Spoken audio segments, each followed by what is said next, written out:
Hi everyone, welcome to EduPros, education that really matters. I hope सारे के सारे online classes कर रहे होंगे और काफ़ी मज़ा आ रहा होगा उनको ऑनलाइन क्लासेस में, राइट? हाँ, तो हम लोग आए हैं आपको आपकी ऑनलाइन क्लासेस में एड करने, फ्री क्वालिटी एजुकेशन लेके, ताकि आप और भी अच्छा कर सको। तो this is my first video lecture. Let me say something about myself. I am Candle DeCosta and currently I am pursuing BTech. हाँ, मैं भी लर्निंग फेज में हूँ, बट आपसे ज़्यादा जानती हूँ, तो आप अपनी अश्योरिटी रख सकते हो कि मैं जो कहूँगी, सच के सिवा कुछ नहीं कहूँगी. या फिर आप उस लेगेसी को फॉलो कर सकते हो कि पहले इस्तेमाल करें फिर विश्वास करें, राइट?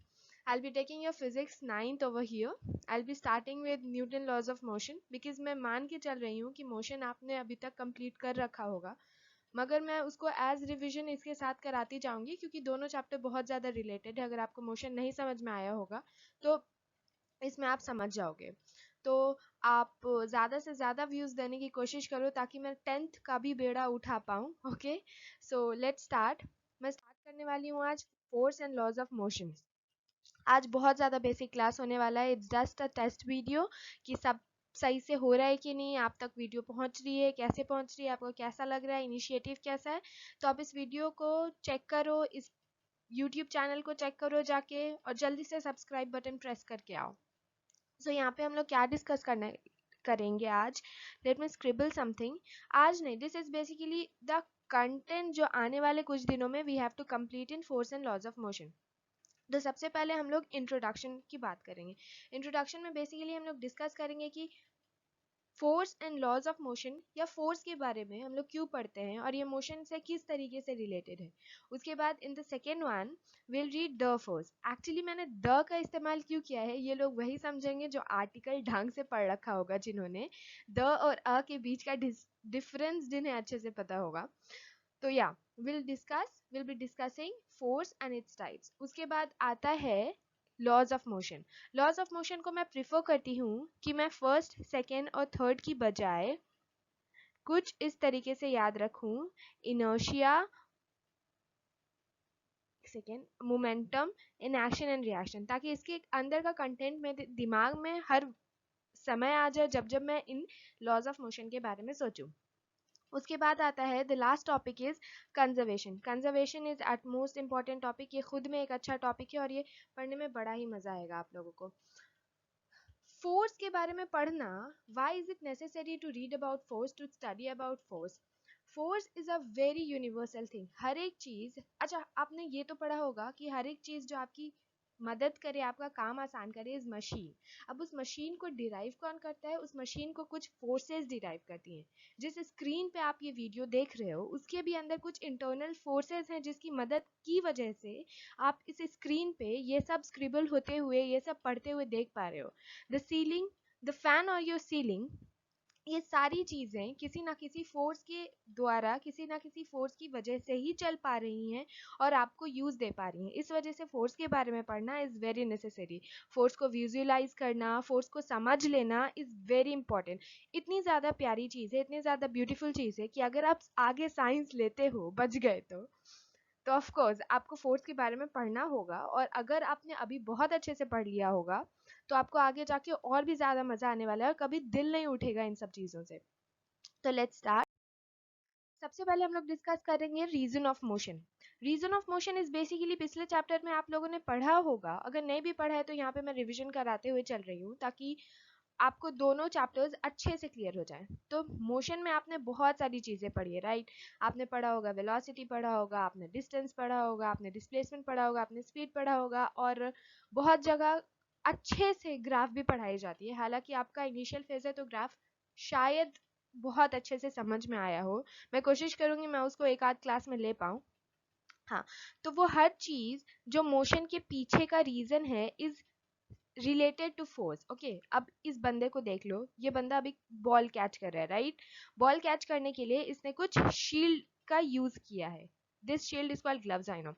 सो इस शील्ड को उसने क्यों यूज किया है, मतलब वो खाली हाथ से उस बॉल को उसने क्यों नहीं पकड़ा? दैट इज हाँ, वो ऑफ कोर्स आपको ये समझ में आ रहा होगा कि उसको चोट लग जाएगा, व्हाट आर यू टॉकिंग, कि इसको चोट लग जाएगा इस वजह से उन्होंने पहना है। बट इसके पीछे का बहुत ज़बरदस्त रीज़न है जो मैं इस चैप्टर में आपके साथ डिस्कस करूँगी। उसके बाद इस इन मैन ने एक गन शूट करने का ठाना है। अ, अच्छा, गन के वेरिएंट का मैं नाम नहीं ले पाऊंगी, तो आप लोग ना ऑफेंड मत हो जाना, बिकॉज मुझे पता नहीं है गन के वेरिएंट्स का नाम। Okay, so I be taking its name as gun. Okay, so इन मैन ने जो गन यूज कर रखा है, उन्होंने अपने शोल्डर पर यूज कर, एक सेकेंड, let me use some other colour, उन्होंने अपने शोल्डर पर यूज कर रखा है। This also has a particular reason behind it, जिसके बारे में will discuss in this chapter. उसके बाद आता है ये थर्ड फिगर, जो और भी प्यारी फिगर है और बहुत ज़्यादा ज़रूरी फिगर है। ये तो हमारे साथ भी होता है ना, कि हमें कोई मारता है तो इतनी गुस्सा आता है कि हम भी उसे मारते हैं, राइट? तो this is the same thing, कि अगर एक बॉल को आप एक, this is what is this is a spring, या। सो अगर एक बॉल को आपने एक स्प्रिंग पे पुश किया है, तो वो स्प्रिंग आपको वापस से पुश करेगा। These all three are very basic and beautiful phenomena, जो कि फोर्स से रिलेटेड है। इस वजह से फोर्स पढ़ना बहुत ज़्यादा ज़रूरी है। ये तो मैंने सिर्फ आपको एग्जाम्पल बताया कि इन सब रीजंस के बारे में हम लोग पढ़ेंगे। आगे हम लोग बहुत प्यारी प्यारी चीज़ें पढ़ने वाले हैं, so continue to be on this channel. Okay, सबसे पहला आज का टॉपिक, जो इम्पोर्टेंट टॉपिक है, will be discussing the force. The force, force को बहुत ही सिंपल तरीके से अगर आपको डिस्क्राइब करना हो, तो force is nothing but a push और अ पुल। किसी चीज को आप धक्का देते हो या किसी चीज को आप अपनी तरफ खींचते हो, both things are considered as a force. अब फोर्स किसी ऑब्जेक्ट पे लग रहा है। Object is what? Object is कोई भी चीज जो आपके सामने हो, आपका बॉक्स हो, आपका मोबाइल हो, आपका बुक हो, आपकी पेंसिल हो, एवरीथिंग इज एन ऑब्जेक्ट। ठीक है, जिसपे फोर्स लग रहा है दैट इज एन ऑब्जेक्ट। तो इन्होंने क्या कर रखा है, इन्होंने इसे पुश करने का ठान रखा है, और इन्होंने क्या कर रखा है, इन्होंने इसे पुल करने का ठान रखा है। अच्छा, एक बहुत अच्छा क्वेश्चन मेरे दिमाग में आ रहा है, आप मुझे कमेंट सेक्शन में ज़रूर बताना, किसी चीज़ को आप पुश करते हो या किसी चीज़ को आप पुल करते हो, दोनों में से आपको क्या लगता है कि किस में आपको ज़्यादा मेहनत करने की ज़रूरत पड़ती है? अच्छा, इट्स वेरी ब्यूटीफुल और वेरी क्यूरियस क्वेश्चन। ओके, तो ज़रूर आंसर बताना मुझे कमेंट सेक्शन में, कुछ भी लिखो, पुश पुल जो लिखो, आपको जो लगे कि हाँ भाई इसमें इसे करने में मुझे ज़्यादा मेहनत लगती है, आप वो लिखो आंसर, मैं चेक करूँगी, ज़रूर चेक करूँगी। सो अभी फोर्स हम लोगों ने पढ़ लिया, force is what? A push और अ पुल। अभी फोर्स किसी ऑब्जेक्ट पे लगता है तो उस ऑब्जेक्ट के साथ क्या क्या घटनाएं होती हैं, we have to read about that. Okay, तो अगर फोर्स किसी ऑब्जेक्ट पे लग रहा है तो वो फोर्स किसी ऑब्जेक्ट को अपनी जगह से हिला सकता है, राइट? अगर हम लोगों ने एक बॉल को, एक फुटबॉल को अपने फीट से इतने जोर से मारा कि एक जगह से वो गोल हो जाता है, तो ऑफ कोर्स हमने उस ऑब्जेक्ट को अपनी जगह से रेस्ट, मतलब जो पहले से वो शांत बैठा हुआ था उसको जाके हमने छेड़ दिया, मतलब कि उस ऑब्जेक्ट को हमने मूव करा दिया। दूसरा है कि वहीं पे गोलकीपर खड़ा हुआ है आपके गोल के पास, तो वो उसने आपके बॉल को रोक लिया, तो उसने एक फोर्स एक्सर्ट किया, उसने एक फोर्स लगाया, जिसकी वजह से वो बॉल गोल होने से रुक गया, यानी उस ऑब्जेक्ट को उसने स्टॉप कर दिया। अब the third one is, force किसी भी ऑब्जेक्ट की, किसी भी चीज की शेप और साइज को चेंज कर सकता है। मान लो आपने अपने हाथ में एक रबर वाली बॉल ले रखी है और दोनों हाथों से उसको प्रेस कर रखा है, तो क्या होगा, उसका शेप चेंज होगा, उसका साइज चेंज होगा। जैसा कि हमने पिछले स्लाइड में डिस्कस किया था स्प्रिंग के बारे में, याद है आपको? स्प्रिंग के बारे में, स्प्रिंग को पुश कर रहे हैं अगेंस्ट द वॉल, तो ऑफ कोर्स उसकी साइज चेंज कर रहे हैं, उसका शेप चेंज कर रहे हैं हम लोग, है ना? तो आई होप आपको फोर्स समझ में आ रखा होगा कि what is a force, a push और a pull is defined as a force. अभी फोर्स ना दो तरीके का होता है। अच्छा, आपने टग ऑफ वार के बारे में सुना है? Tug of war is basically a game जिसमें क्या होता है, एक रोप होता है जिसे दोनों तरफ से दो लोग इनफैक्ट ग्रुप ऑफ लोग पुल करते हैं, और यहाँ पे एक नॉट बंधा रहता है, जिसके पास ये नॉट जाता है इसका मतलब वो विन करेंगे। तो force can be defined as two types. The first one is unbalanced force and the second one is balanced force. Pictures इतने ब्यूटीफुल लाई है मैंने कि आपको पिक्चर्स देख के ही समझ में आना चाहिए कि बेसिकली मैं कहना क्या चाहती हूँ, है ना। तो this is an example of unbalanced force. Unbalanced force is basically इन्होंने किसी फोर्स, इतने सारे लोग अपनी तरफ इस नॉट को खींच रहे हैं और ये बेचारा एक लौता बंदा इस तरफ फोर्स से, अपने फोर्स से इस नॉट को खींच रहा है। तो आप बताओ किस तरफ नेट मूवमेंट होगा। ऑफ कोर्स इस तरफ नेट मूवमेंट होगा इस नॉट का। क्यों? क्योंकि इधर ज्यादा लोग हैं, ज्यादा लोग हैं तो इससे मतलब क्या, ज्यादा लोग हैं इसका मतलब ये मिल के ज्यादा फोर्स एक्सर्ट कर पा रहे हैं इस बंदे से जिसकी वजह से नेट मूवमेंट नॉट का इस तरफ हो रहा है। अभी this is an example of balanced force. I hope आपको अनबैलेंस्ड समझ में आ रखा होगा। This is an example of balanced force. Balanced force में क्या हो रहा है कि इधर 3 बच्चे हैं और इधर 3 बच्चे हैं। बच्चे हैं, लड़की लड़के का ग्रुप है, गर्ल्स वर्सेस बॉयज है, तब तो गर्ल्स को जीतना चाहिए था यार। Okay fine, girls versus boys नहीं है, आई गेस मिक्स्ड है। हाँ ओके, मिक्स्ड है ये। हाँ, तो ये जिस फोर्स से इस नॉट को इस तरफ खींच रहे हैं और सब लगता है सेम हेल्थ के बच्चे हैं, तो यू नो मतलब कुछ ऐसा नहीं होने वाला है, कुछ लोचा नहीं होने वाला है कि एक तरफ ज्यादा लोग हैं या फिर ज्यादा कोई हेल्दी बच्चा है ना।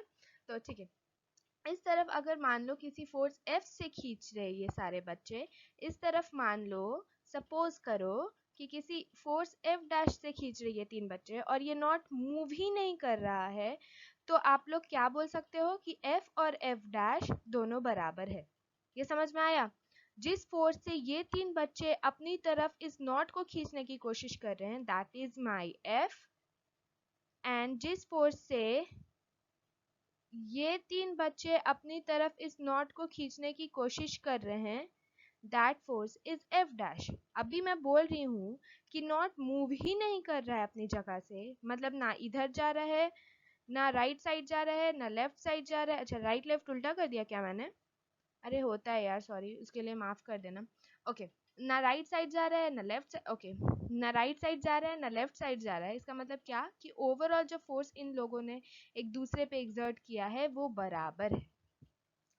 आई गेस आप लोगों को समझ में आ चुका होगा। मैं थोड़ा इरेज कर देती हूँ ताकि आपको क्लियरली दिखे।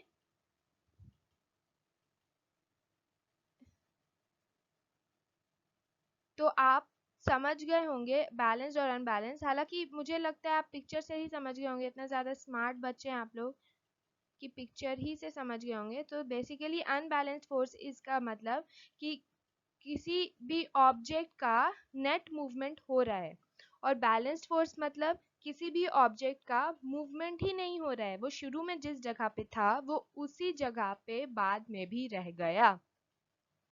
तो अगर आपको ये कॉन्सेप्ट समझ में आया है, ये टॉपिक समझ में आया, तो जस्ट इस क्वेश्चन को जल्दी से सॉल्व करो और इस वीडियो को 1 मिनट के लिए पॉज करो, क्वेश्चंस को सॉल्व करो और वापस से आओ। I will be solving this question. Okay, first of all let me read this question for you. A man pushes a box to right with a force F and another man pushes the same box to left with a force F dash. If the box move towards right, then बहुत ज़्यादा easy question है। Just pause the video and solve on your own and then come back. Solve हुआ नहीं हुआ फिर भी आओ वापस, चले मत जाना तो go solve it. So if you have tried this question, let me scribble down this. एक ऑब्जेक्ट है जिस पे राइट की तरफ फोर्स F लग रहा है और लेफ्ट की तरफ फोर्स F डैश लग रहा है। फाइन, अभी ये क्या बोल रहा है कि if the box move towards right, मतलब कि बॉक्स तो मूव किया, यानी या तो F या तो F डैश, दोनों में से कोई एक बड़ा है जिसकी वजह से उस बॉक्स पे नेट फोर्स लगा। नेट फोर्स इज बेसिकली कि हर चीज कैंसिल होके एक फोर्स जो बच गया, ठीक है। तो उस बॉक्स पे कुछ ना कुछ तो फोर्स लगा, उस बॉक्स पे कुछ ना कुछ फोर्स लगा जिसकी वजह से वो किस तरफ शिफ्ट हो गया, राइट की तरफ शिफ्ट हो गया। और राइट की तरफ हमने कौन सा फोर्स अप्लाई कर रखा है? राइट की तरफ तो हमने एफ अप्लाई कर रखा है। इसका मतलब क्या हुआ कि एफ जो फोर्स है वो हो ना हो, let me use some other colour, F जो फोर्स है वो हो ना हो एफ डैश से तो बड़ा होना चाहिए भाई साहब, एफ डैश से बड़ा होना चाहिए, यानी which option is right? The second option is right. तो जो लोगों ने भी सेकेंड ऑप्शन सोचा था दे आर एब्सोल्युटली राइट, और जिन लोगों ने नहीं सोचा था उनको ये सोल्यूशन मिल गया। तो अगली बार बेटा अच्छा करना। Okay, the second question, okay, ये तो आपकी फेवरेट बुक से है ना, एनसीईआरटी से है। तो okay, do the same thing, pause the video and come back in the next 1 minute, I will be waiting for you with the solution. मैं क्वेश्चन पढ़ देती हूँ। An object experiences a net zero external unbalanced force. Is it possible for the object to be traveling with a non-zero velocity? खुद से समझने की कोशिश करो वरना मैं बताऊंगी ही। खुद से समझना इज वेरी इंपॉर्टेंट, नो? चलो फिर। ओके, सो आई होप आप लोगों ने ट्राई कर रखा होगा, इसको ट्राई किया होगा इसको। An object experience a net zero external balanced force. अभी क्या बोल रहा है कि एक ऑब्जेक्ट है जिसको मैंने ओ नाम दे दिया, इस ऑब्जेक्ट को मैंने ओ कहा, that is this object is O. इस पे क्या बोल रहा है? External unbalanced force is zero. External unbalanced force is zero का मतलब ये हुआ, इस पे मान लो बहुत सारे फोर्स लग रहे हैं, एयर कुछ फोर्स लगा रहा है, हमारे जमीन कुछ फोर्स लगा रहा है, सारे फोर्सेस मिलके एक दूसरे को कैंसिल कर दे रहे हैं, यानी ये कैसा सिस्टम बन जा रहा है? ये सिस्टम बन जा रहा है एक बैलेंस्ड फोर्स वाला सिस्टम बन जा रहा है ना, क्योंकि इस पर कोई नेट फोर्स लग ही नहीं रहा है। अभी आगे क्या बोल रहा है, क्या ये पॉसिबल है इस ऑब्जेक्ट के लिए कि इस पे कोई भी फोर्स नहीं लग रहा है, उसके बावजूद ये किसी वेलोसिटी के साथ मूव करे? नॉन जीरो वेलोसिटी, यानी कि इसकी वेलोसिटी जीरो ना हो, किसी वेलोसिटी के साथ ये मूव करे। तो जिन लोगों का आंसर था यस, वो बिल्कुल सही है। क्यों सही है इसको मैं एक एग्जाम्पल के जरिए आपको बताना चाहती हूँ। बहुत बार ये आपने साइकिल चलाया, राइट?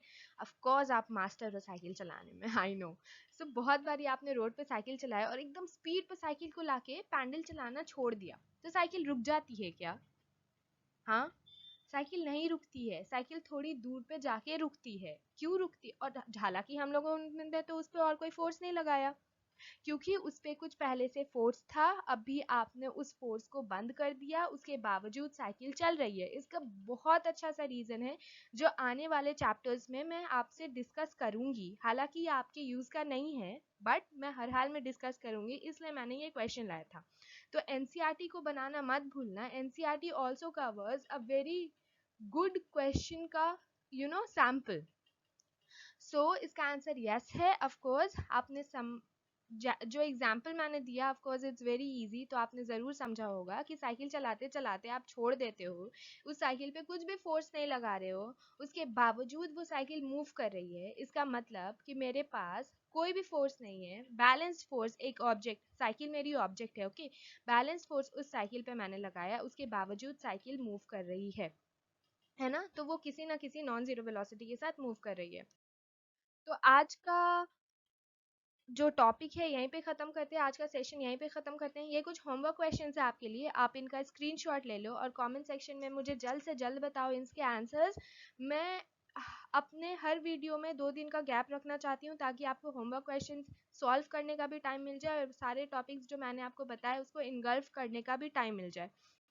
तो ये दोनों क्वेश्चन ज़रूर सॉल्व करना और कमेंट सेक्शन में मुझे नीचे बताना। ये क्वेश्चन स्क्रीनशॉट ले लेना।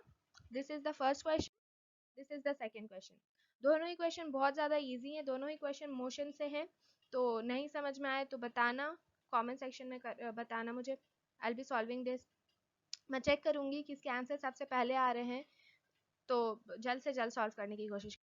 तो इसी के साथ आज का सेशन खत्म होता है। Thank you kids for staying out there with me for the last 20 minutes और सो, आई गेस, राइट? तो अगर आपको ये वीडियो अच्छी लगी हो तो सबसे पहली बात, दूसरे वीडियो में ज़रूर आना यार, बीच में नहीं छोड़ना चाहिए किसी भी चीज़ को, ओके? तो दूसरे वीडियो में ज़रूर आना। इस वीडियो को हर हाल में लाइक करो, अपने फ्रेंड्स के साथ शेयर करो। इस पैंडेमिक में if you care you share, okay? तो सब्सक्राइब बटन प्रेस हो जाना चाहिए, बेल आइकन भी प्रेस हो जाना चाहिए, ताकि हमारे बारे में जितने भी इंफॉर्मेशन हैं, नॉट पर्सनल, जितने भी इंफॉर्मेशन है हमारे अपडेट के, लेटेस्ट इंफॉर्मेशन, लेटेस्ट नोटिफिकेशन, सब आप तक पहुंचता रहे. Thank you for staying there with me. See you in the next session. Bye.